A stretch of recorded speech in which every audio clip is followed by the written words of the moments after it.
प्यारे बच्चों नमस्कार। आज हम अपनी 8th क्लास इंग्लिश वर्कबुक के अंदर हम आज यूनिट करेंगे सेकंड यूनिट और जिसका लिंक लेसन है द सुनामी। बच्चों इसमें सुनामी में टी साइलेंट है इसलिए इसको हम सुनामी बोलेंगे।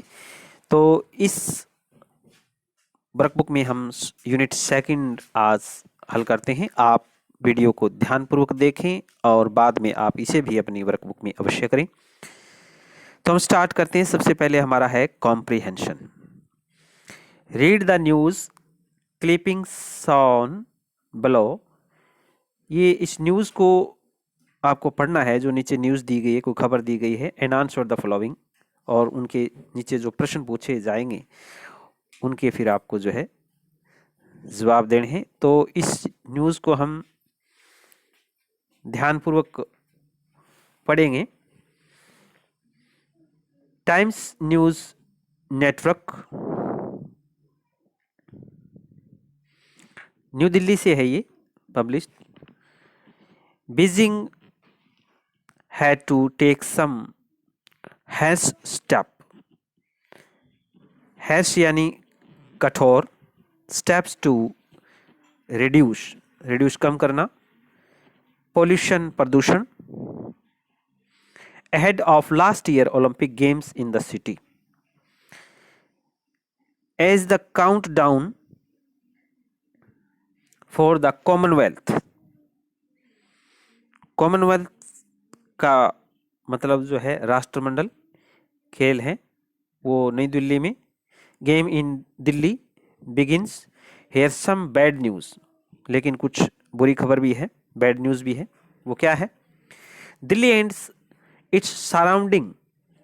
दिल्ली और उसके जो आसपास के सराउंडिंग का मतलब जो होता है आसपास, इर्द गिर्द। Have some of the most polluting. Most का मतलब होता है सबसे खराब, पॉल्यूटिंग यानी प्रदूषण है सबसे ज़्यादा खराब है दिल्ली और उसके आसपास के क्षेत्र में। जोन इन द कंट्री, देश के अंदर दिल्ली और उसके आसपास का जो इलाका है वहां पर सबसे ज़्यादा प्रदूषण है। According to a list of India severely populated industrial cluster. Cluster होता है समूह, यानी एक समूह, औद्योगिक समूह की लिस्ट के अंदर इसका नाम सबसे ज़्यादा पॉल्यूटेड एरिया के अंदर आता है। Environmental ministry of on Thursday, जो पर्यावरण जो मिनिस्ट्री है, विभाग है, उसने जो अपनी जो ये सूचना के खबर के अनुसार, थर्सडे की खबर के अनुसार, जो दिल्ली और उस आस पास का इलाका है वहाँ पर जो सबसे ज़्यादा प्रदूषण है। Ghaziabad takes the third rank in the list. Ghaziabad ने तीसरा स्थान प्राप्त किया इस प्रदूषण की लिस्ट में। And Bhiwani is number 6 number पर भिवानी है। नजफगढ़ ड्रेन वाश, ड्रेन यानी नाली घाटी, which include Okhla, Naraina, Anand Parbat, Wazirpur came at the 11th most, वो 11वें नंबर पे है। नोएडा जो है 12 नंबर पे है, 12 नंबर पे। And Faridabad 18 are not far too behind. Faridabad भी जो है वो पीछे नहीं है, उसका भी नंबर जो है 18 नंबर पे जो है वो भी इस लिस्ट के अंदर जो है वो पीछे नहीं है। फरीदाबाद की बात करें तो वो भी पीछे नहीं है।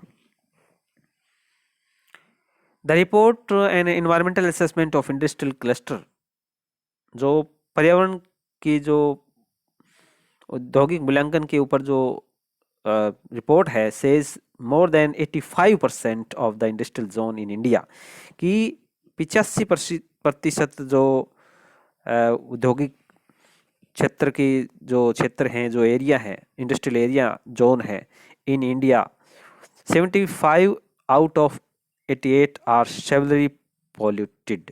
वो जो है बहुत जो है अत्यधिक ज़्यादातर जो है वो प्रदूषित हैं। The roast performance are from Gujarat, Ankleshwar, Vapi, लॉन्गनाउन have to polluted management issue. वहाँ भी कुछ कम नहीं है। गुजरात के अंकलेश्वर की बात करें, वापी की बात करें, वहाँ पर भी जो है काफ़ी प्रदूषण मात्रा में ज़्यादा है।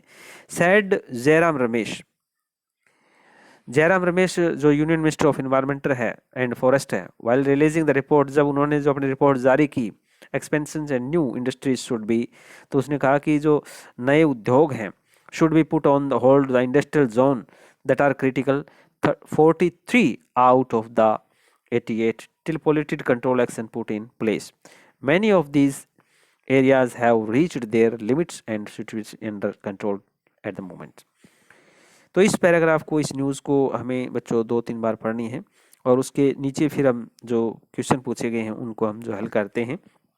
पहला इसकी उसने पूछा है कि in which city were the Olympic games held last year. पिछली जो वर्ष थे वो कौन से शहर में जो ओलंपिक गेम हुए तो बीजिंग इन चाइना, ये हम जो है सही इसका जवाब हमारा होगा बीजिंग इन चाइना। चाइना के अंदर बीजिंग शहर में जो है हुए थे। दूसरा प्रश्न इसमें पूछा है mention the venue of the next Commonwealth game. जो अगले जो राष्ट्रमंडल खेल होने हैं वो उस स्थान का नाम बताना है, तो वो न्यू दिल्ली है। न्यू दिल्ली इस न्यूज़ के अंदर है तो हम न्यू दिल्ली करेंगे। तीसरा प्रश्न इसमें है what is wrong with Delhi. Delhi के साथ क्या गलत है and the area around it, और इसके चारों ओर जो इर्द गिर्द का क्षेत्र है उसके साथ ऐसा कौन सा क्या गलत है। तो दिल्ली और उसका आसपास का जो एरिया है वो जो है काफ़ी पॉल्यूटेड है, तो हम लिखेंगे Delhi and the surrounding how some of the most polluted zone in country. Delhi और जो आसपास का क्षेत्र है वो देश के अंदर सबसे ज़्यादा जो है पॉल्यूटेड जोन के अंदर आता है, सबसे ज़्यादा जो है वो प्रदूषित जोन के अंदर आता है। नेक्स्ट क्वेश्चन हमारा है what is the percentage of severally polluted industrial zone in India. ज़्यादातर जो है भारत के अंदर जो है जो औद्योगिक क्षेत्र में प्रदूषित की परसेंटेज क्या है एरिया की प्रदूषित, तो 85% जो इंडस्ट्रियल एरिया है वो पॉल्यूटेड है हमारा इंडिया के अंदर की बात करें। अगला 5वां प्रश्न हमारा है, ये कहता है what according to you is the meaning of phrase put on hold. Put on hold इसका मतलब क्या है, इसका अर्थ क्या है, तो इसका अर्थ है to leave something until letter.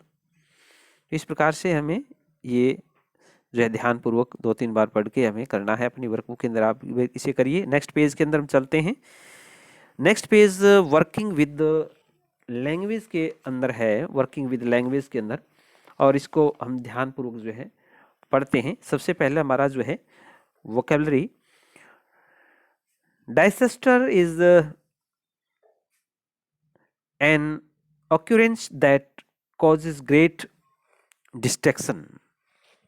डाइसेस्टर यानी आपदा का मतलब है आपदा, प्राकृतिक आपदा कुछ भी हो सकती है, मैन मेड हो सकती है, प्राकृतिक हो सकती है।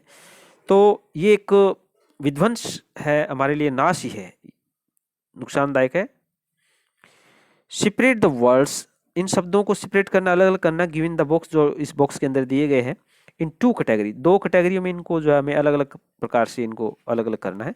Word dealing with disaster accident caused by nature, कुछ जो है वो प्रकृति के द्वारा जो है कुछ आपदाएं हैं उनको अलग करना है, एक्सीडेंट कॉज्ड बाय मैन, और कुछ जो है आदमी के द्वारा जो है उत्पन्न की गई हैं जो आपदाएं, उनको हमें अलग अलग प्रकार से अलग अलग उनको डिवाइड करना है। जो बॉक्सेस के अंदर जो है इनको दिया गया है, इनको हमें ध्यानपूर्वक देखना है और उनको अलग करना है। तो सबसे पहले वोल्केनिक इरप्शन, लैंडलाइन जो भूस्खलन है, फ्लड बाढ़ है, डॉट सूखा है, अर्थक्वेक भूकंप है, ऑयल स्पिल है, फॉरेस्ट फायर जंगल की आग है, सुनामी जो समुद्री लहरों में उठती है, टार्नाडो जो बवंडर है, ग्लोबल वार्मिंग है, एयर क्रैश है, हवा के अंदर जो दुर्घटनाएं होती है, न्यूक्लियर जो परमाणु संकलन अभिक्रिया है, और भोपाल गैस ट्रेजेडी। इन सब को हमें अलग अलग 2 भाग में डिवाइड करना है। एक भाग में जो मैन मेड के द्वारा है और दूसरे में जो है नेचर के द्वारा जो है हमारी डाइसेस्टर जो एक्सीडेंट है, इनको हमें अलग अलग करना है। तो सबसे पहले मेन मेड के अंदर हम करेंगे जो आदमी के द्वारा होती है। ऑयल स्पिल है, ये ऑयल स्पिल जो है ये आदमी के द्वारा ही जो है हमारा जो है एक डाइसेस्टर के अंदर शामिल है। ग्लोबल वार्मिंग है, ये मैन के अंदर आ जाएगा। ग्लोबल वार्मिंग भी जो है वो मैन के अंदर आ जाएगा। आदमी जो है अपना प्रदूषण फैला रहा है भूमि के अंदर, धरती के ऊपर, पृथ्वी के ऊपर, है ना। एयर क्रैश है, हवा के अंदर कोई दुर्घटना हो जाती है, वायुयान दुर्घटना हो रहा है कोई, तो ये मैन मेड है, इसके अंदर भी जो है हम एयर क्रैश भी भर देंगे। न्यूक्लियर है, परमाणु परमाणु संयंत्र श्रृंखलन के द्वारा अभिक्रिया, ये भी मैन मेड ही करता है, आदमी करता है, तो इसको भी हम जो है न्यूक्लियर रिएक्टर एक्सीडेंट इसके अंदर भी लिख देंगे। भोपाल गैस ट्रेजेडी, इसका कारण भी जो है मैन मेड ही रहा है, भोपाल गैस जो काफी प्रसिद्ध है, तो ये भी हम जो है यहाँ पर लिख देंगे। अब नेचर के द्वारा, प्रकृति के द्वारा जो डिजास्टर है, जो प्राकृतिक आपदाएं हैं, उनको हम लिखेंगे। जैसे वोल्केनिक है, ज्वालामुखी है, पहाड़ों के ऊपर ज्वालामुखी फटते हैं, ये है। लैंड स्लाइडिंग है, भूस्खलन जो है किसी भूमि का, धरती का भाग का एक जगह से खिसक जाना। फ्लड है, बाढ़ है, बाढ़ की बात करें।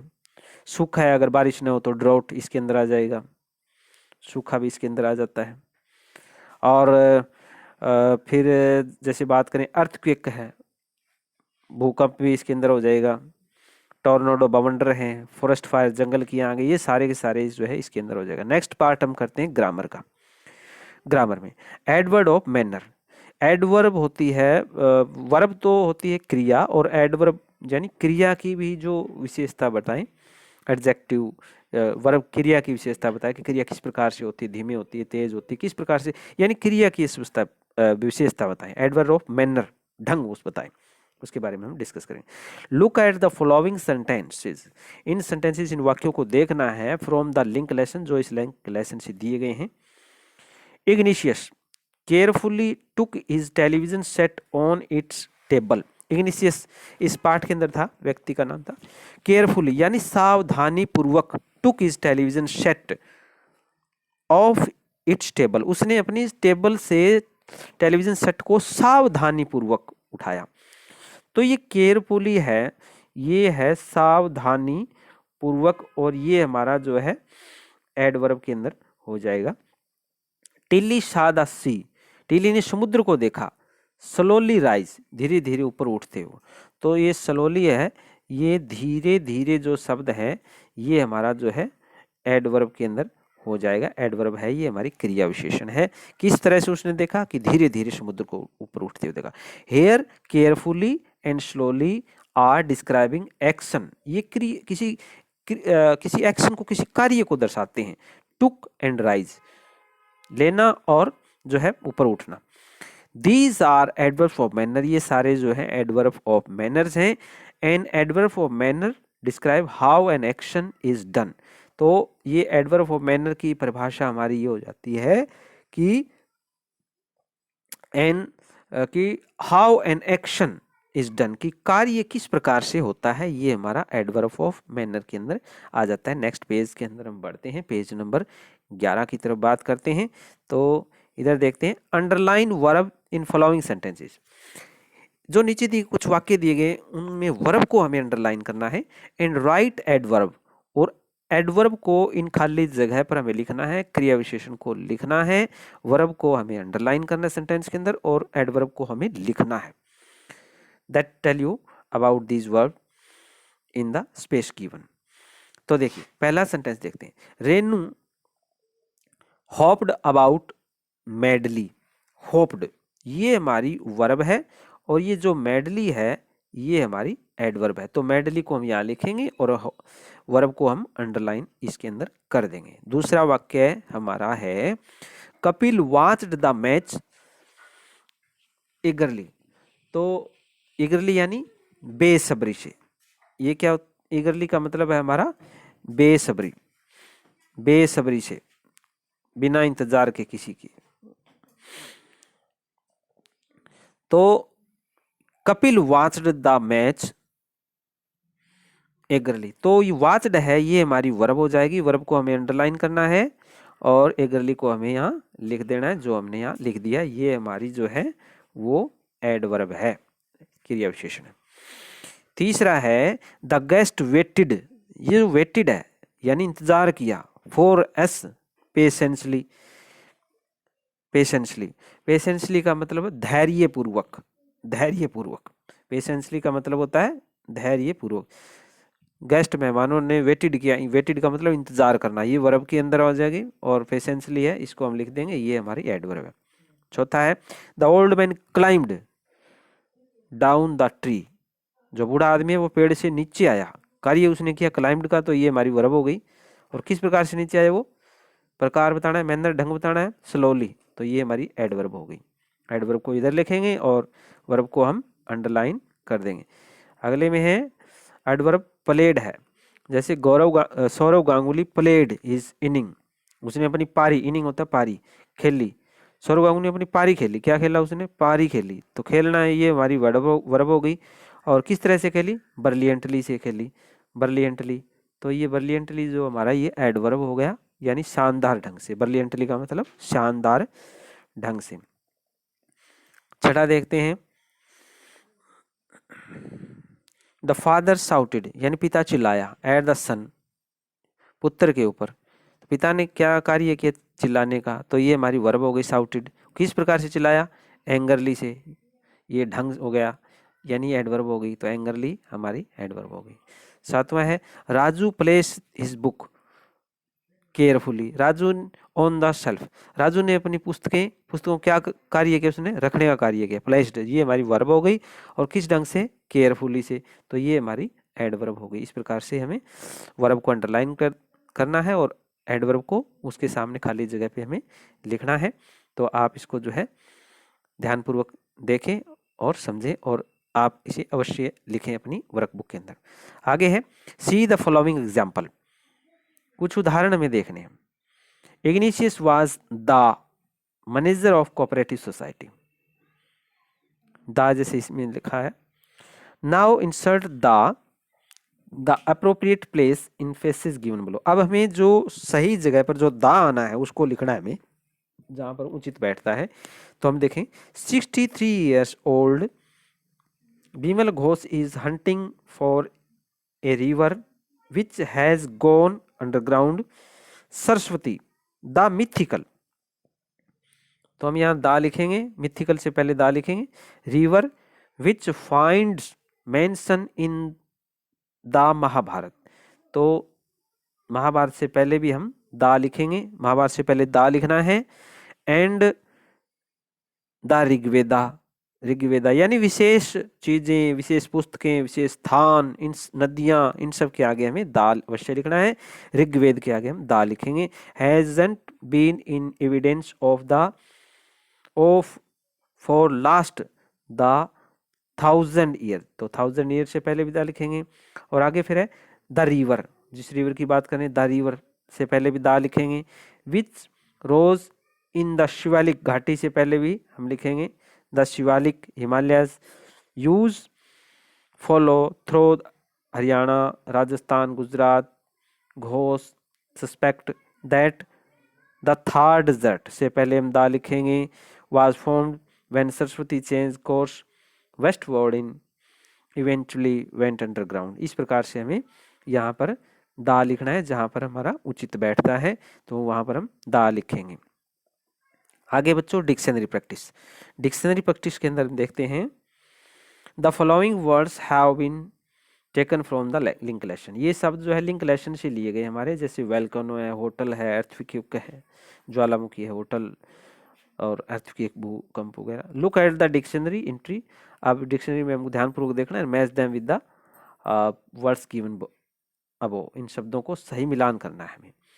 जैसे सबसे पहले हम देखते हैं, इधर दिया गया है वेलकनो, होटल और अर्थक्वेक, इनको मिलान करना है। तो इरेप्शन एन एक्ट और एक्शन ऑफ इरेप्टिंग, तो ये वेलकनो से मिलान हो जाएगा, वेलकनो से मिला देंगे। आगे हमारा गेस्ट हाउस है, गेस्ट हाउस होटल से मिलाएंगे इसको। रिजोर्ट है, ये भी होटल से संबंधित ही है। आगे है सेल्समिक, इसको अर्थक्वेक से मिलाएंगे। ट्रेमोर, ये भी अर्थक्वेक से ही संबंधित है, संबंधित वर्ड को हमें मिला देना है। आगे है speaking and writing, speaking and writing के अंदर राइटिंग कंपोजिशन लिखेंगे। कंपोजिशन के अंदर there is an epidemic of swine flu in city, शहर के अंदर एक एपिडेमिक है, एक महामारी फैली हुई स्वाइन फ्लू की। सम डूज, हमें कुछ तो करना चाहिए। And don't are given in the boxes below, और कुछ हमें इनमें से नहीं करना चाहिए। यूज दीज हिंट्स, इन हिंटों को आप जो है प्रयोग कर सकते हैं अपनी कंपोजिशन के अंदर। एंड राइट ए पैराग्राफ, एक पैराग्राफ लिखें about the symptom and precaution of swine flu, swine flu के कुछ लक्षणों और उनके बचाव के बारे में जो है हमें पैराग्राफ इस प्रकार से इन शब्दों का प्रयोग करते, इन जो ये बॉक्सेस के अंदर कुछ दिए गए हैं इनका प्रयोग करते हुए भी हम जो है कर सकते हैं। तो सबसे पहले हम देखते हैं इनका प्रयोग करते हुए किस प्रकार से लिखेंगे। वाश हैंड का देखें, there is an epidemic of swine flu in the city, इस प्रकार से लिखेंगे कि शहर के अंदर एक स्वाइन फ्लू नाम की महामारी फैल चुकी है। देयरफॉर, इसलिए, वी मस्ट वॉश हैंड, हमें अवश्य अपने हाथ धोने चाहिए। बिफोर मील, भोजन करने से पहले। We must avoid to go to the crowded place, हमें जो भीड़ भाड़ वाली जगह है उनसे जो जाने के लिए बचना चाहिए, क्राउडेड प्लेस से बचना चाहिए। और क्या करना चाहिए, one should not shake hand, और किसी को भी हाथ नहीं मिलाना चाहिए, हग नहीं करना चाहिए। और आगे है we should not spit anywhere, और हमको जो है स्पिट भी नहीं करना चाहिए, कहीं जगह पर थूकना भी नहीं चाहिए। और आगे है स्पिटिंग, आगे है मेडिसिन का बनाएंगे, the patient must take medicine, और जो रोगी है उसको जो है अवश्य जो अपनी दवाई ले लेनी चाहिए, मेडिसिन उसको ले लेनी चाहिए और रेगुलरली लेनी चाहिए। एड एडवाइज, जैसे कि बता रखा है किसने, बाय द डॉक्टर, डॉक्टर के बताए हुए के अनुसार उन्होंने अपनी जो दवाई ले लेनी चाहिए। और क्या होना चाहिए, वाटर के बारे में क्या होना चाहिए, our drinking water should be clean, हमारा जो पीने का पानी वो बिल्कुल साफ स्वच्छ होना चाहिए। और फूड कैसा होना चाहिए, अब फूड शुड बी न्यूट्रिशन, वो जो है संतुलित आहार होना चाहिए हमारा, फूड भोजन संतुलित आहार होना चाहिए। और we should follow the medical advises, और हमें जो है मेडिकल एडवाइजेस का भी प्रयोग करना चाहिए जो है। और क्या करना चाहिए, the infected person should sleep and rest, और जो संक्रमित व्यक्ति है उसको जो है स्लीप और रेस्ट भी करना चाहिए, जो संक्रमित व्यक्ति है उसको स्लीप और रेस्ट भी करना चाहिए। बच्चों, इस प्रकार से हमें ये वीडियो को आप ध्यानपूर्वक देखें, समझें और इसे आप अपनी वर्कबुक में अवश्य करें। उम्मीद करते हैं आपको ये अच्छे ढंग से समझ में आ गई होगी, आपको अच्छी लगी तो आप इसे अपने दोस्तों में भी शेयर करिए और चैनल को सब्सक्राइब करिए। नेक्स्ट वीडियो में फिर मिलते हैं, तब तक आप इसे देखते रहिए। एक बार पुनः आपका बहुत बहुत धन्यवाद।